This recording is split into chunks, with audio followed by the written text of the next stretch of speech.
कालपासून गोंयांत मोठ्या प्रमाणात पावस पडत आहात. तसोच 70तय पळयलो जाल्यार मोठ्या प्रमाणात पावस पडलो आहा. पावसाचे अजून दीस येयल्ले ना, कारण अजून तर 20-25 दीस पावस सुरू जावपाक आसात. तशेंच लोक आपले ह्या घराची कामां करताले किंवा आपले पंचायत किंवा म्युनिसिपालिटी आहा ते आपले गटारे साफ करताले.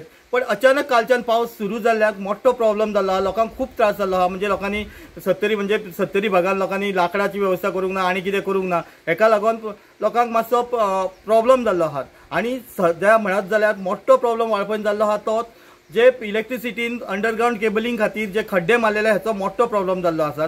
कारण पळोवंक गेल्यार काल पावस पडल्या उपरांत तेंच्यांनी माती घातलेली, माती घालून जे खड्डे फिलिंग केल्ले ती माती आता पावसाच्या पाण्याक लागून पोंदां गेल्ली आहात. आनी तेका लागून ते भितर गाडयो ट्रक मोटरसायकली ह्यो फसत आसात.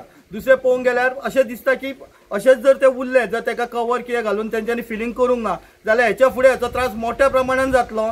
आणि तेतून मोठ्या प्रमाणात त्रास जावन लोकांचे जे पांय आसा किंवा गाडयो आसा तेतून मोठो एक्सिडेंट जावपाची शक्यताय आहा. तुम्ही पळयतात GNH.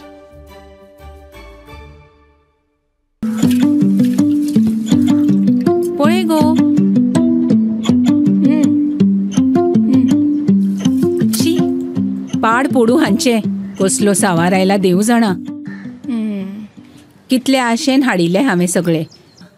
मम्मा तू चड चिंतू नाका, राव हे पळय सगळ्यात शुद्ध पंचामृत जे दिता शुद्धता आणि पौष्टिकतेची हमी. आणि त्याच वांगडा ही वेगवेगळी शुद्ध तेला आणि बरेच प्रोडक्ट्स अशें जशी आवयची माया जायना कमी, पंचामृता दिता शुद्धतेची हमी. पंचामृता.